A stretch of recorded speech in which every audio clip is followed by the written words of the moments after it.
And we are live, the Fanzone podcast, Ep.4. Better late than never. We've seen a few of those displays recently. It was a tough old game last night, Bolton Wanderers versus Bristol Rovers. It was a tough night against, some would say, a well-organised side. Some would say a conspicuous side. But what would you expect from a team coached by Joey Barton? It's good to be back, though. I worked it out, and it's been over a month since I was at a Bolton game. Back at home, back on home turf. And yeah, what did you make of the game, Chris? Yeah, I think you summed it up pretty well then, Ben. Well, where do you start? At the beginning, I suppose. About 60-odd seconds is probably a good place to start. I was concerned, and obviously this leads us on to probably a good moment to wish him well, as in, obviously, really bad news about what happened with Rico this week and the fact that he's in hospital with what seems to be a virus and pneumonia, which is going to take some recovery time. So obviously get well soon, Skip. But I thought Toll deputising before the game, I was worried because obviously he's never started a league game. He's played a Papa John's Trophy game and a bit. Yeah. It took him a while to get going, but I thought he did really well. However, having both him and Owen Beck in that back line against a team who can cause teams problems. Obviously, I think we were talking before, they've only lost to two of the top six this season. They recently beat Peterborough at Peterborough, I believe it was. I think it was at away. They were always going to cause us problems, and sure enough, 68 seconds in they came. And quite frankly, it's going to sound a bit harsh, but I thought Beck went missing. It drew everybody across. Johnston had to cover. He's not the quickest defender in the world, and he was skinned. And the ball in wasn't defended well enough, and immediately it's that same old story. We're on the back foot from early doors and chasing the game. It wasn't helped by, I don't know how to describe it, because you use words like corrupt and inept and I think you know where I'm going. Could he be the referee, Chris? Jesus. Ollie Yates might as well have had Ollie Mers. He was dreadful. It's a good job we weren't doing this last night, because I was when I got back, I was hoarse. And the people around me in the East Lower must have thought that, I don't know, that I was having some sort of episode. I was stood on my chair at one point, just screaming. I don't know what I was screaming, but it just became so frustrating. I mean, I won't try and pick out particular incidents. Too many. Up with just an utterly dreadful refereeing performance, and not helped by his assistants either. No. But I think what sums it up was the fact that the first yellow card was in about the 92nd minute when one of their players kicked it away, and as of the 18th minute, their goalkeeper was plucking out easy catches and diving on it. Yeah. 18 minutes. Seriously. Yep. Yeah, frustrating. But just to finish off, I thought I was really, really pleased to Dion. Yeah. He's had a rough few months. Yeah. He's had a real barren spell. He missed an opportunity, a golden opportunity, where he was one-on-one. And a couple of others where he could have connected and didn't. So it wasn't going his way. And to have that composure in the 90-odd minutes, just to loop it into the top corner in a crowded penalty area, I thought showed absolute minerals. It will do him the world of good, and I hope it does. And I hope he can kick on. So there's my summary of the game. Short and sweet. No, I do think, especially on that Dean goal, it was a great finish. And obviously, if you are watching along at home, let us know what you made of the events of the game, whether that be the referees. That I think, Chris, your previous episode of saying that the performance from the referee was disgusting could quite well fit into this one as well.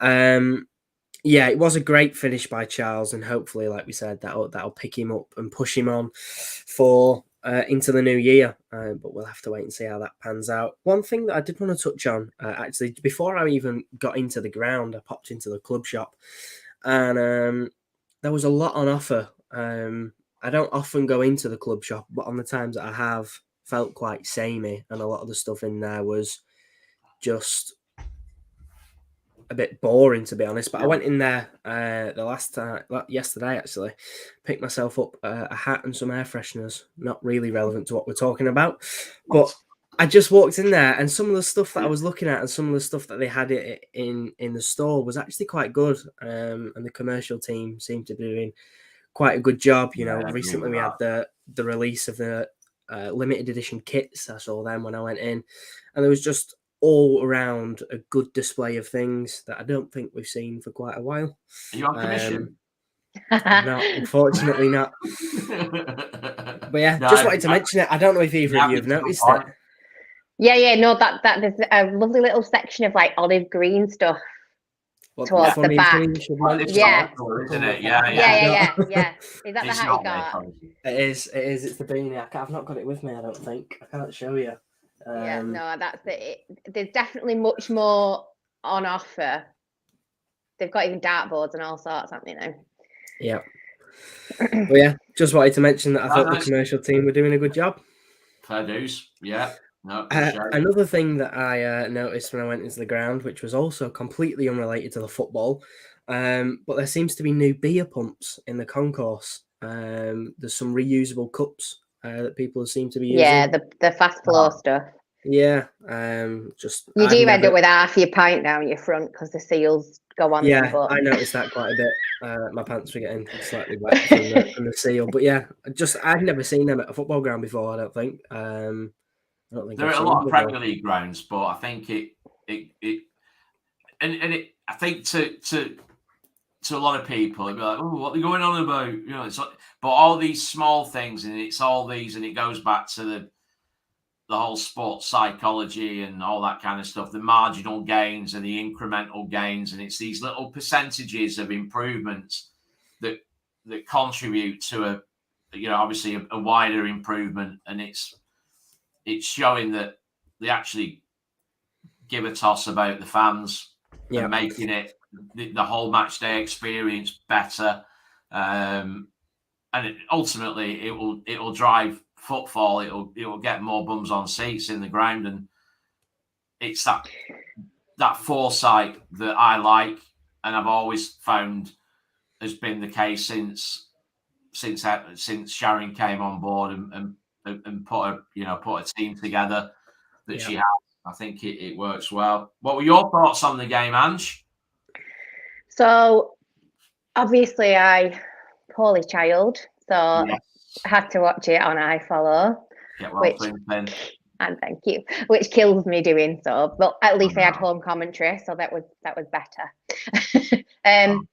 So for me, I had a similar fear that really junior back line. But I think I'm sure at the end of the match the stats was they had 2 shots. That was it.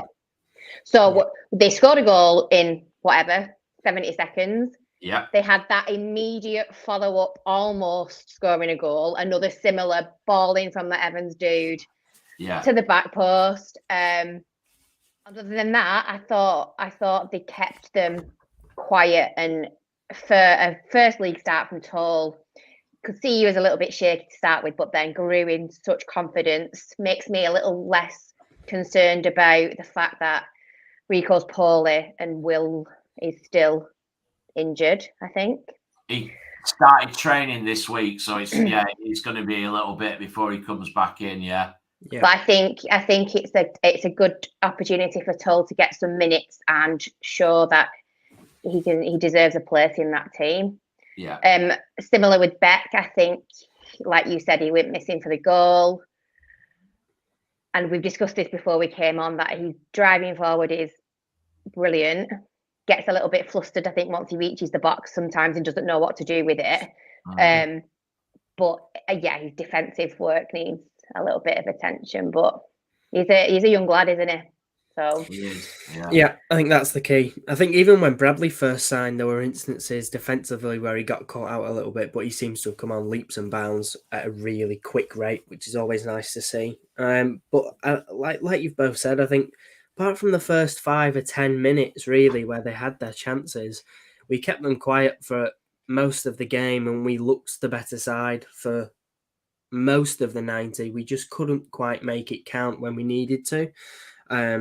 There were a number of instances where Afolayan made a few runs in behind. He was ruled out for offside for quite a few of those. Yeah. But that long ball that we've often said has gone astray, not gone to anyone, and has been a waste of time, I thought we really tried making better use of it, and we did. It was unfortunate not to pay off on a couple of occasions. I think there was one where Kachunga ran through and couldn't quite get on the end of it. There was a one, obviously, that we spoke about. Dion's golden opportunity that perhaps he could have took a little bit better. But I think the balls from midfield into the front men that were over the top were significantly better than we've seen, especially against Fleetwood, because I think they were really poor then. But yeah, like I said, I think for most of the 90, we were playing quite positively. It's just that same old story of not being able to put away the chances that we were creating. And we did. I think, did you see? So obviously we get a nice little stat thing straight after the I-Follow match, don't we? And I think because Finn said, "Oh my God, look at all them shots we had." So it was big. It was double. It was maybe 16 or something shots. I think. Yeah, 5 on target. I think it was 5 on target. Which, if you look at our stats, beginning of November, I think it feels like you said, those marginal gains, those little improvements. That at least we're getting there, and we are shooting. Because how many games previously were we not even having a go? It was painful. Cheltenham away was the perfect example, in Forest Green, where we were just completely shut out of the game and didn't create anything. And now the story is that we're creating, we're just not quite finding the back of the net on the occasion, as many occasions as we'd like to. I think I was going to say, I think we were saying about the long crossfield passes. I think a big influence on that has been Aaron Morley getting back into the team and starting and sitting in that almost like an NFL quarterback, starting from the back and I mean, that boy can pick a pass. He really can. At this level, it's ridiculous how accurate he is, how effortless it is for him to spray a 60-yard ball right onto the touchline, right onto Afolayan or whoever it might be, into Bradley. I just think that is one of the missing pieces that we've seen a real deficiency in. And if only he could just translate that into free kicks. So previously his free kick taking was outstanding, and it just seems to have gone a bit awry at the minute. Yeah, corners are looking. They're looking. They couldn't have got any worse. They couldn't have got any worse. To see it as an improvement, is that really a compliment? But I'm seeing an improvement. We've stopped doing the bus stop routine where they all queue up at the back post. What that was, I don't know. We did that for about 3 games and it's been binned clearly. It looks like they're almost floating it in. It's just not quite a floaty free corner. And like you said, we've got some big boys in that team. Yeah. If we can get an head on it, yeah, that would be amazing. I think it's getting there. I really do. I think that these little improvements, I mean, we've just mentioned 3 or 4 in really quick succession. And that's in a really short period of time. It's that since that, like you said, that lull at the beginning of November where we were struggling in so many areas that there seems a lot of people say that Everett doesn't listen and he's stubborn, and you could probably say that about the Sadler situation, and you'd be right, but there's other areas where he's quite clearly identifying these problems and doing something about it. And the time's moving on now. We're on the 3rd of December and we're still in 5th. So regardless of form slips and form dips and late wins and poor results or whatever it might be that you will inevitably get, we're still 5th, and we're coming into what is notoriously our lean spell, our strong spell, which is at the beginning of the year, the turn of the year. Couple of additions, and I think that's probably what we're going to move on to next, Ben. A couple of additions that are well thought out, that may cost us money, may just give us that impetus to. I think sustaining playoffs is going to be the key. We're not going to be pushing for that top 2, although Plymouth, maybe that rich vein of form is about to come to an end after a really, really dubious result last night, losing 2-0 at home to a resurgent Port Vale, admittedly, but still at home they were unbeatable. Well, guess what? They're beatable. So, playoffs is the aim. Yep, and you were right. I think the next thing we are going to touch on is what is that missing piece that needs to arrive in January? What does Father Christmas need to bring us? What does he need to leave under the tree to get us into that playoff position and cement it for us? And I think for me, it's a number 10. I don't think there is anywhere else on the pitch that I think we need immediate improvement. There is possibly a goalkeeper as a backup to Trafford, perhaps a long-term vision should Trafford not stay with us forever, which of course he won't. He's obviously destined for good things. And as much as I'd love for that to be with Bolton for as long as possible, football's a sport where money talks. And so we've seen it with Bazunu, who was the other City youth goalkeeper. He was shipped off to Southampton for a nice looking fee. And so there's no reason why the same couldn't happen again. So for me, I think a number 10 is, if we could only have one player brought in that would fit in, probably cost us a good chunk of money. I think for me, it would be a 10. What about you both? What do you think? What's on your Christmas list? Oh, go on, Ange. I was like, is someone knocking on your door? So, yes, the number 10, definitely. I was speaking to Finn about this last night, about the goalkeeper situation. Do we need to think about possibly getting someone in this window who is kind of getting on Traff's coattails or getting him ready for next season, rather than it being an immediate goalkeeper that we need, but also knowing that he doesn't put one on the bench anyway. So it's whether he'd because would we have to pay for one? It's the money balancing, isn't it? Do we need to pay for a keeper now? No. Will we need to? Probably. Are they cheaper now than they would be in the summer? Are there some coming out of contract? It's that whole, and this is why we aren't football managers, or it's getting the most you can for your budget, isn't it? And not overspending and making sure you keep a sustainable club.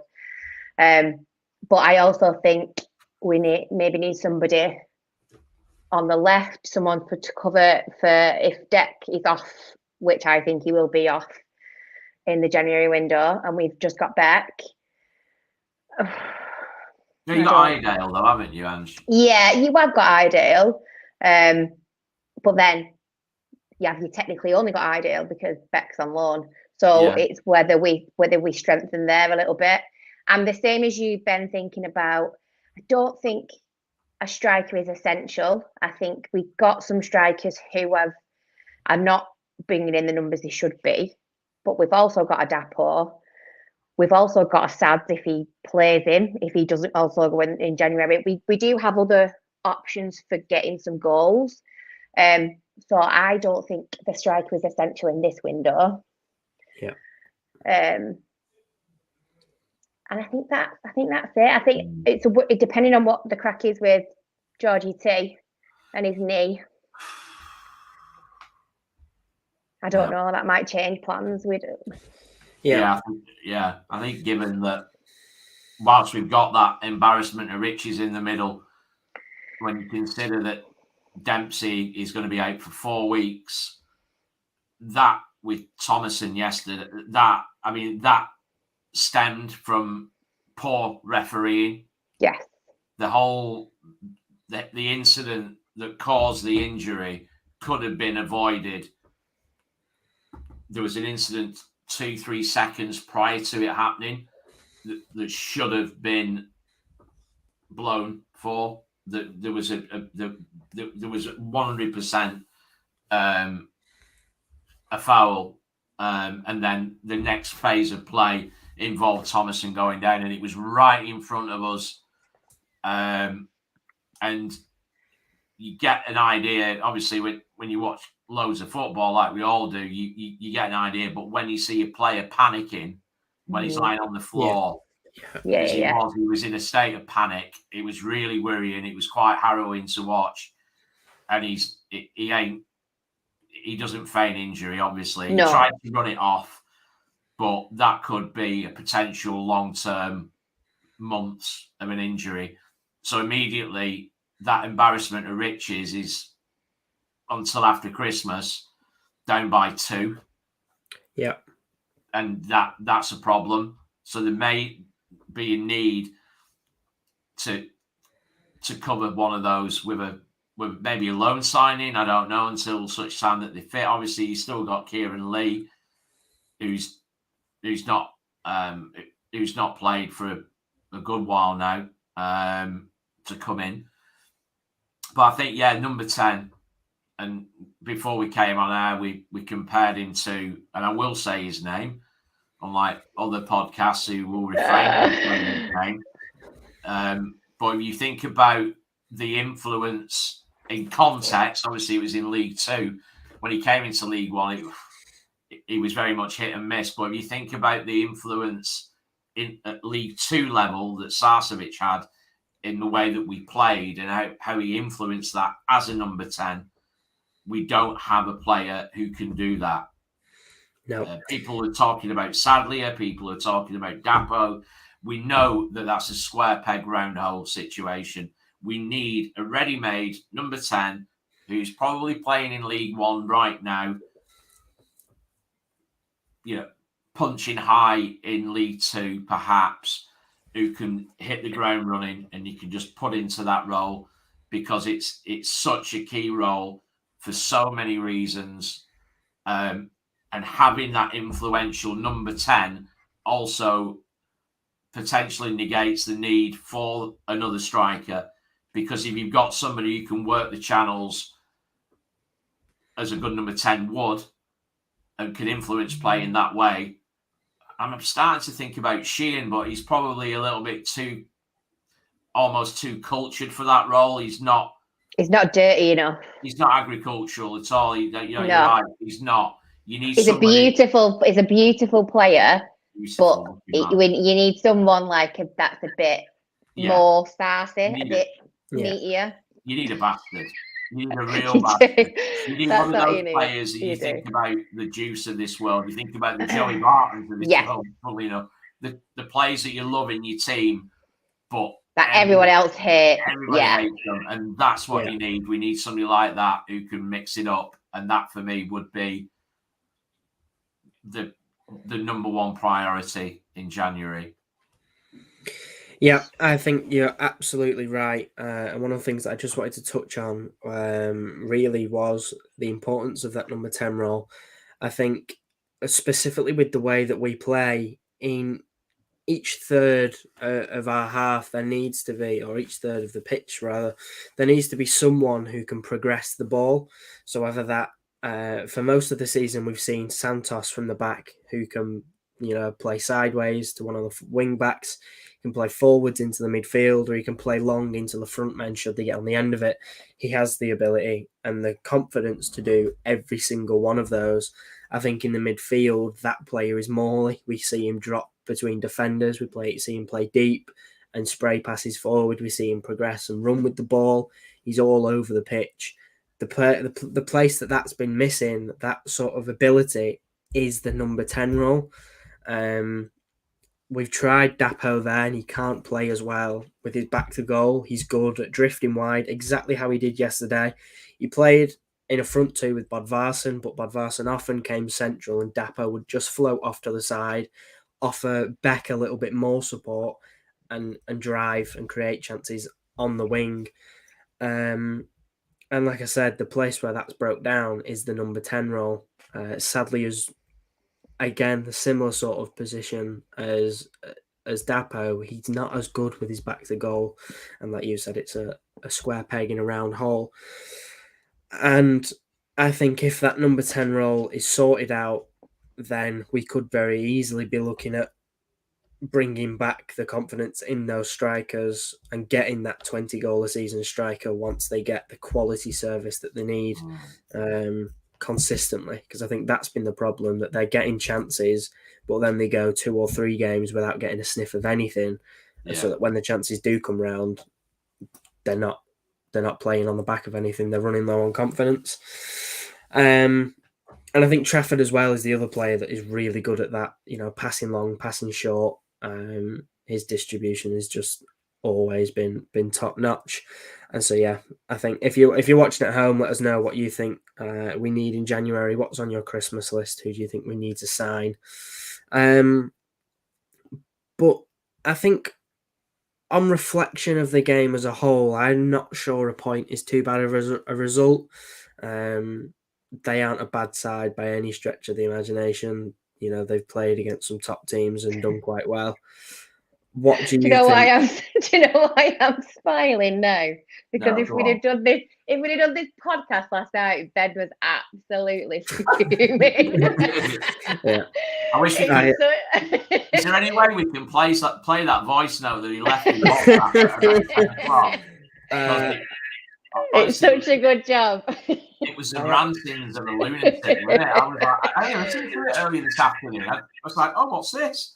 Because obviously there's no 4G up there, and by the time I get home and I've explained to Sandy how poor the referee was and why that is, and dissecting it, it's like I'm falling asleep and she's long asleep. So I only listened to it earlier, but yeah, I have to say, it surprised me. I'm not usually one to rant and rave, but last night I was fed up. It's such a good. So this is why you should always, before you start ranting and raving on social media or going out on a podcast, you should just have a little bit of reflective time. Yeah. Gather your thoughts, put everything into perspective. Yeah. And then it always looks a little bit. And I agree with you, Ben, that I think that point was previously we wouldn't have got that point.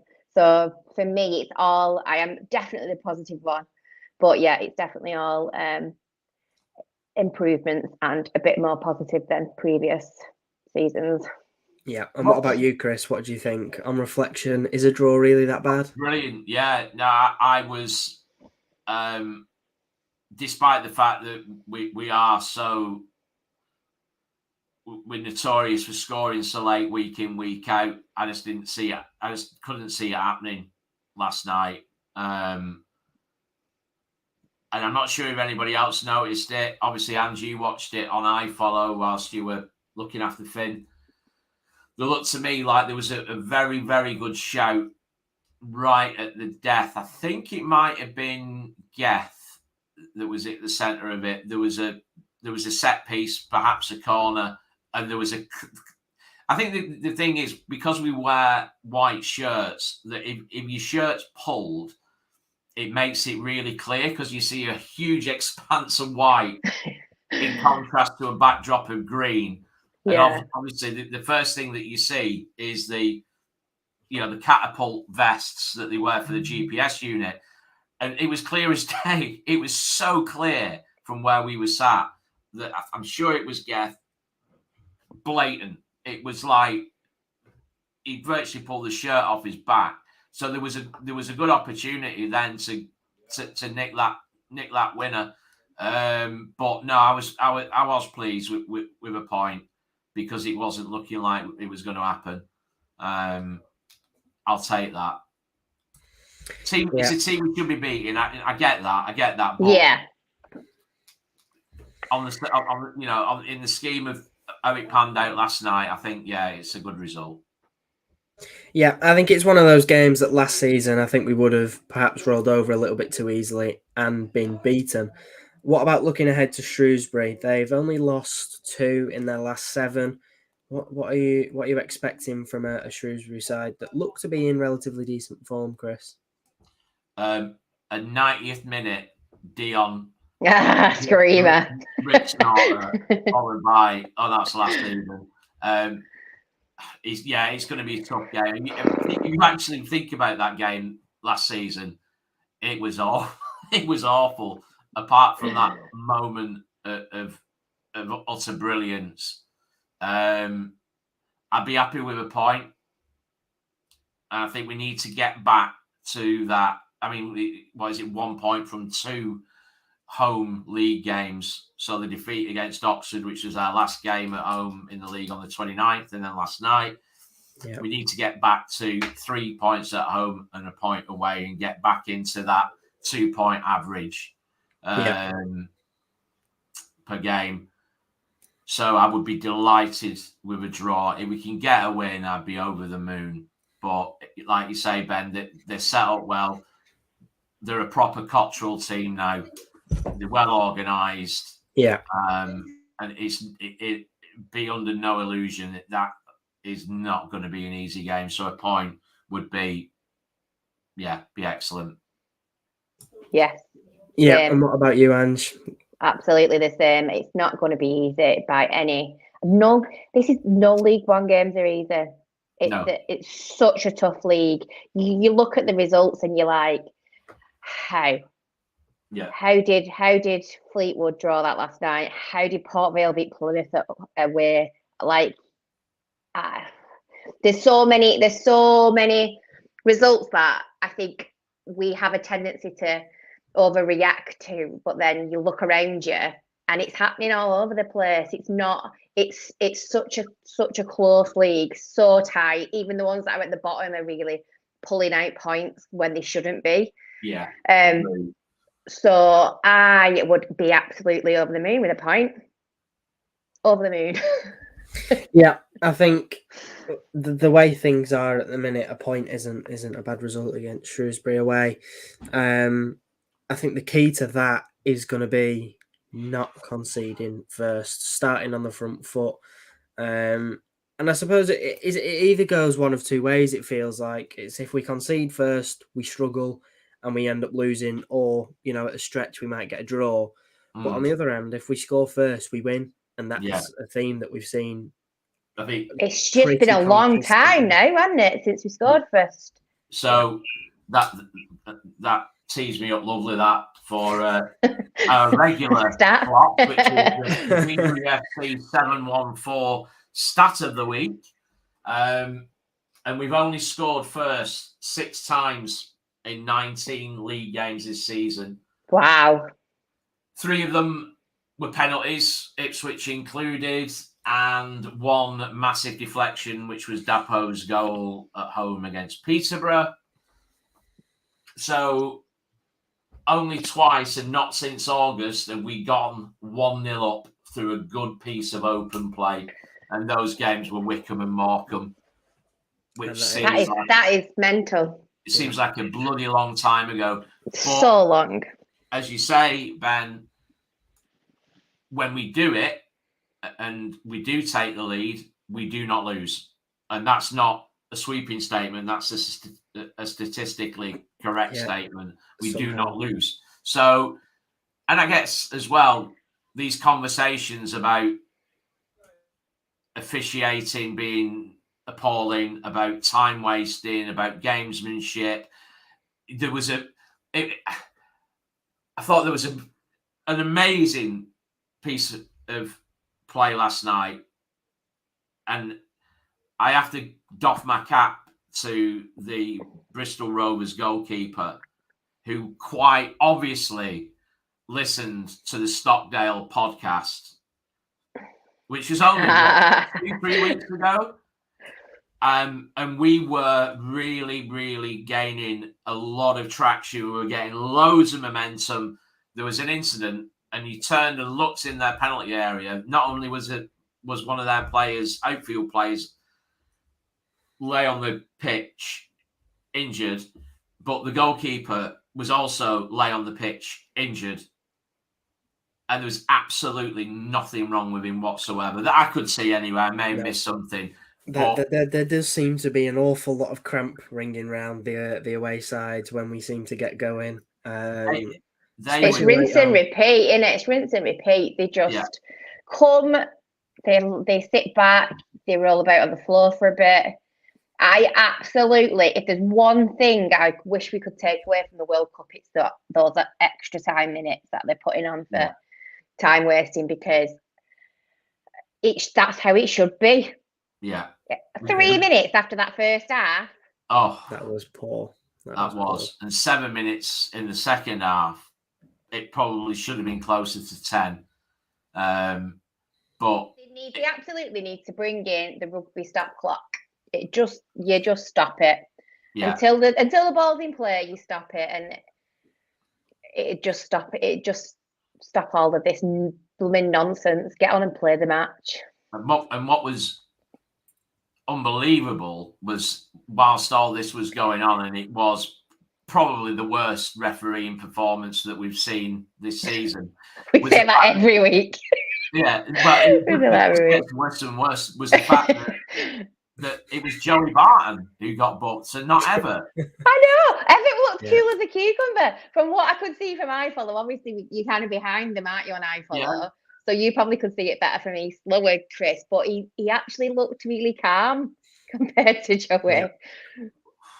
Yeah. As soon as the ref went storming across, I thought, oh, here we go. And then all of a sudden, the little Scouse Frenchman, whatever he is, with his cap on, appeared, and it was like, hang on a minute, he's booking the wrong manager, and he was and Barton was remonstrating with him over what I don't know. When you get so many decisions in your favour in a game, how you could possibly take any issue with the ref is utterly beyond me. But again, what do I know? So and what were the suits all about? Why were all the players wearing suits? That was one thing I was going to touch on before we wrap things up. It was interesting you mentioned before about the sports psychology of things, and the first thing I thought when I first saw it, and first saw obviously the pictures of the players walking along in their suits, was that when you dress up like that and you get dressed up and you're suited and booted, you feel good. Yeah. Whether that's an attempt to breed confidence amongst the lads and just give them that one extra nudge. There was talk of them showing them goal compilations of previous seasons and of previous goals, just to try and get them ticking. Whether that's one last effort to try and, breed confidence, who knows? I'm sure there are lots of decisions that are made with. It made me laugh. Especially, let me think of the players where it really stood out. George Thomason, Owen Beck, maybe a bit of Traff, maybe a bit of Morley. It was like first day back at school. Yeah, I think Trafford especially. There was one picture we saw of him in the dressing room with his hoodie on that had flames on it, and seeing him in a suit was a stark contrast, so to speak. Thomason had his had a rucksack on, and I swear it had books in it and a carton of Vimto and some sandwiches. It was like first day back at school with new shoes and new suits and new ties. I mean, I thought they looked amazing, but I instantly thought Christmas do, that they would go in and have a nice sit down meal or something after the match and a bit of a bonding session. But I like your theory, but it does sound a little bit. So was it Ronaldo's interview where he said that's how they had one of the pre-match sessions was them just having a compilation of goals scored or something on that Ronaldo interview? I'm not sure. I've not watched it. I won't. No, I'm just taking it. I'm not seeing it, but I'm taking it from quotes I've seen on. But it is one of them things. I think a lot of the decisions that are being made, the fact that the players came in suits, that they're showing them goals. I'm sure there's a whole load of sports psychology of how to get players ticking again once they seem to land themselves in a bit of a rut. And maybe that is one of the reasons why they were all suited and booted. Who knows? We'll have to see whether that is a placement for the rest of the season or not, or whether we'll soon see Traff back in his Crocs and flaming hoodie. We'll have to wait and see. So the last thing I wanted to touch on, obviously we are in December. It is almost Christmas time. Still a little way to go yet, thankfully, I think. But December is upon us, and we always try and include some sort of question or topic that distracts us from the football, because let's be honest, we all need it. And this one, I think, was taken from Joe on Twitter. I saw a tweet that said Home Alone was the most overrated Christmas film, and safe to say there were some fierce discussions taking place. And so I wanted to ask you both, what is the most overrated and the best Christmas film of all time? So one that is just everyone raves about, it's just not where it's at, and what's a personal favourite? Let's go with you, Chris, first. What do you think? So you have to just excuse the dog in the background having a meltdown. He's got a lot to say. I would say, you know what? I am going to say it, and I actually agree with Joe. Oh my God. Yeah, I am very much a traditionalist. That's another way of saying I'm old. And It's a Wonderful Life is quite possibly my favourite Christmas film because it is so traditional. And it's just got a really, really powerful message behind it. And it just gives you, it's just right. It's just right for the time of year. And I do agree with Joe. Wow. And Die Hard is a Christmas film. Yeah, we've just had a comment there. I've never actually watched Die Hard. What? Never watched it. Although, Chris, I have to say... Benjamin! What? Yep, never watched it. Oh, man. Get it on. Get a brew made and get it on. Oh, it's amazing. Really? Never seen it. I would love to be in that position where I've never seen it.